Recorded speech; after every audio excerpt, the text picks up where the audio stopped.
지금으로부터 20여 년 전 한국 커뮤니티에까지 흘러들며 유명세를 떨쳤던 아이돌이 있습니다. 무려 데뷔 당시 평균 연령 10.7세라는 이례적인 수치를 기록하며 아이돌보다는 정말 아이에 가까웠던 그룹 베리즈코보가 오늘의 이야기의 주인공입니다. 이 그룹의 시작은 2002년 4월에 열린 헬로 프로젝트 키즈 오디션에서부터 시작됩니다. 헬로 프로젝트란 일본 연예 기획사인 어프론트에 소속된 여성 아이돌 그룹을 뜻하는데 당시 전성기를 누렸던 모닝구 무스메 그리고 거기서 파생된 미니모니 등이 여기에 속했죠. 당시 일본 아이돌계를 장악한 두 축이 있었는데 자니스와 하로프로, 남자 아이돌 그룹을 차례차례 성공시킨 자니스와 모닝구 무스메 등 여자 아이돌들을 선보인 하로프로는 방송 예능계를 점령하며 이들은 나날이 인기 전성기를 갱신하고 있었습니다. 아이돌, 어딘가 나와 비슷하지만 반짝반짝 빛나는 아이돌은 어느새 소녀들의 선망의 대상이 되었는데요. 하로프로 오디션을 열 때마다 초등학생 응모자들이 꽤나 몰려들었고 아예 초등학생을 대상으로 한 오디션을 실시하기에 이릅니다. 그저 순수하고 애기 같은 이 초등학생들은 잔망스럽게 노래하고 춤을 추며 실력을 뽐냈는데 사실 실력이란 말보단 잠재력이란 말이 더 어울리는 상태였죠. 그렇게 최종 심사까지 15명의 후보자가 남았고 이 15명 모두 합격시키면서 헬로 프로젝트 키즈가 탄생하게 됩니다.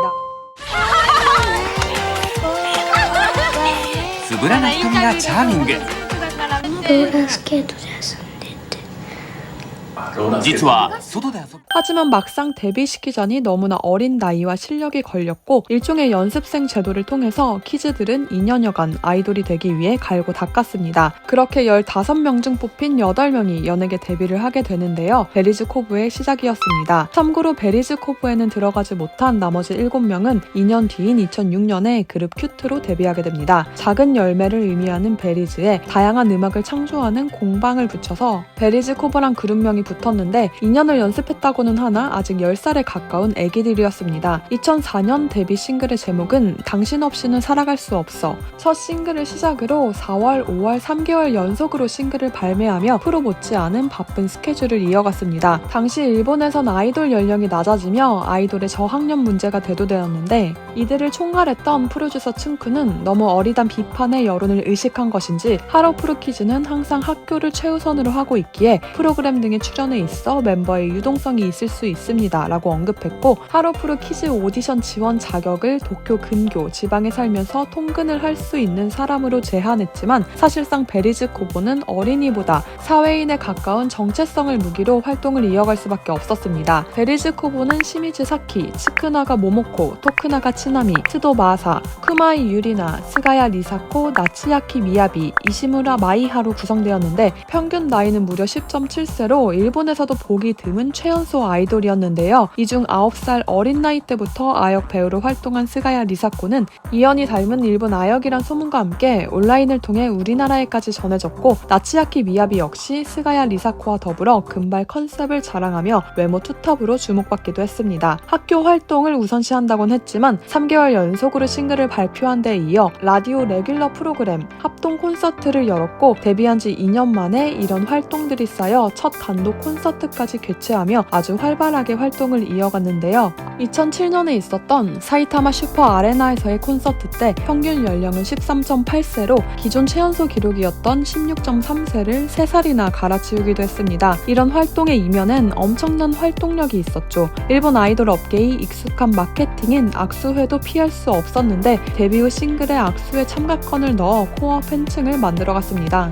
겉모습은 키즈였지만 영락 없는 성인의 스케줄을 소화할 수밖에 없는 현실이었습니다. 우리나라에서의 인지도에 힘입어 한국 활동도 야금야금 넓혀갔는데요. 이미 데뷔 4년차였지만 2008년엔 아시아송 페스티벌에 참가해 아시아 최고 신인 가수상을 수상했고 바로 다음 해에 연세대 대강당에서 2만석 규모의 라이브를 열었는데 모두 매진시키면서 인기를 입증합니다. 한국에 와서 90분 동안 열과 성을 다해 팬들을 감동시켰다는 소문인데 한국 팬들에게 정식으로 첫 인사를 하는 만큼 최고의 모습으로 기억되고 싶습니다. 당찬 포부의 앞으로의 한국 활동엔 밝은 미래만 보이는 듯 했는데요. 그도 그럴 것이 2000년대 후반 헬로 프로젝트는 일본에서뿐만 아니라 한국, 중국, 대만 등 아시아 지역 진출을 추진했고 프로젝트의 본진이라 할 수 있는 모닝구 무스메이 멤버로 준준 링링이란 중국인 멤버를 특별 채용하며 박차를 가했습니다. 베리즈코보가 한국을 방문한 이유도 어느 정도 궤를 같이 하는데 2009년 베리즈코보의 소속사 어프론트는 엠넷과 함께 여성 아이돌 오디션을 개최합니다. 그리고 여기엔 2,500여 명이나 되는 꿈나무들이 모였는데요. 깐깐한 심사와 끊임없는 증명을 거쳐 최종적으로 15명이 통과했고 이 중 몇은 헬로 프로젝트의 연수생으로 들어가게 됩니다.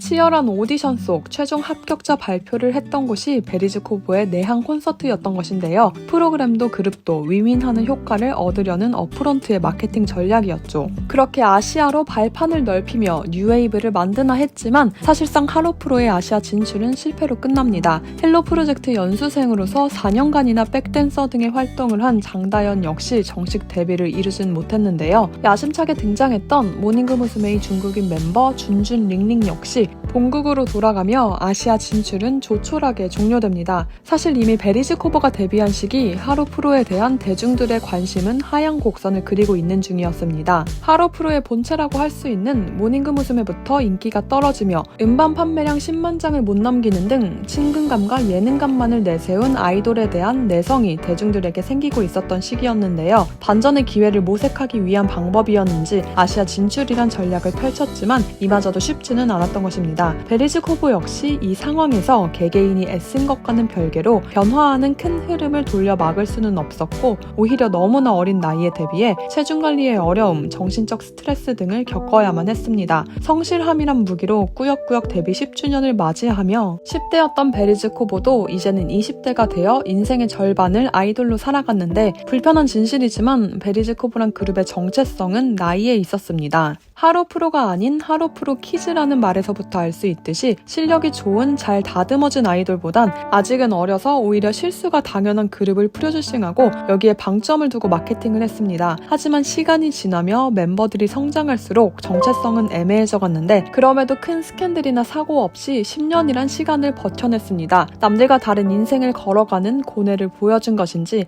10주년 기념 싱글의 제목은 보통 아이돌 10년이나 못해 먹잖아요. 10년간의 한풀이를 하염없이 토로한 듯한 제목이었는데 결국 2015년 무기한 활동 정지를 공표하며 베리즈코브의 마침표를 찍습니다. 해산이란 말을 사용하면 베리즈코브의 존재 자체를 부정한다는 생각에 활동 정지란 형태로 발표를 했는데요. 빠르게 날아가는 시간 속 대중들의 기억 속에서도 잊혀지며 그룹으로의 존재는 점점 희미해져 갔습니다. 하지만 세상을 살아가는 한 개인으로선 나날이 성장을 이룩했는데 에이스로 불렸던 스가야 리사코는 2017년엔 일반 남성과의 결혼 및 임신을 발표합니다. 남편을 일반인이라고 밝히긴 했지만 전 개그맨인 하시모토 타쿠야라는 이야기가 공공연한데요. 2018년엔 첫째를, 2019년엔 둘째 아이를 낳으며 베리즈코브가 아닌 엄마로서의 일상을 즐기고 있습니다. 2023년에는 소속사와의 계약이 종료되어 현재는 프리로 활동을 하고 있는데 인스타그램을 통해서 두 딸과 함께한 사진을 올리기도 하고 인플루언서로서 화장품 리뷰를 하는 등 콘텐츠를 올리고 있습니다.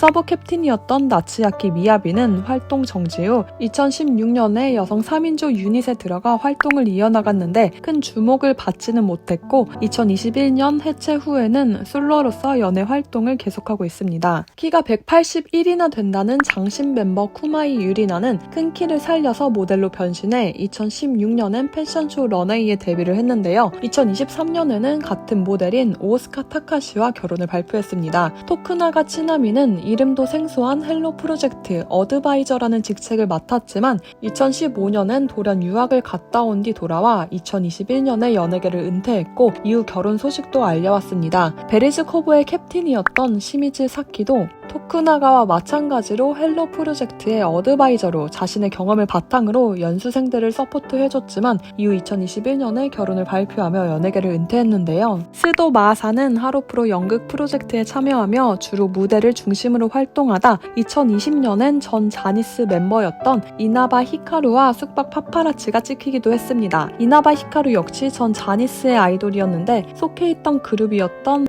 메이드의 해산으로 사무소를 퇴소할지 고민하며 술로 나날을 보냈는데 이 와중에 둘의 스캔들이 터졌던 것이었습니다. 반은 연예계를 은퇴했고 반은 연예계에 남아 활동을 하고 있는데 활동 중인 스도, 쿠마이, 나츠야키 3명의 멤버는 2024년 3월 베리즈코브 20주년 기념 라이브를 열며 다시금 어린 시절 추억을 회상하기도 했죠. 그때보단 관객도 멤버 수도 현저하게 줄어들었지만 이렇게라도 베리즈코브를 끌어올리며 기억에서 잊혀지지 않도록 노력을 보여줬는데요. 있었는데요. 결성 당시 저연령 미소녀란 포인트를 내세우며 아이돌이라기보단 아이들이란 컨셉으로 인기를 끌었지만 시간과 함께 멤버들이 성장했고 정체성도 모호해졌습니다. 자연스럽게 베리즈 코보로 내세웠던 어필 포인트는 희미해져갔고 여기에 하루프로 자체에 대한 하락세도 더해지며 연예계 속 한 장면으로 남게 되었는데요. 그럼에도 지금 이 끝까지 영상을 보시며 그 당시를 떠올리는 분들이 계시다는 것 자체만으로 존재의 의미를 찾을 수 있지 않나 싶습니다. 오늘의 이야기는 여기까지입니다. 오늘도 함께 해주셔서 감사합니다.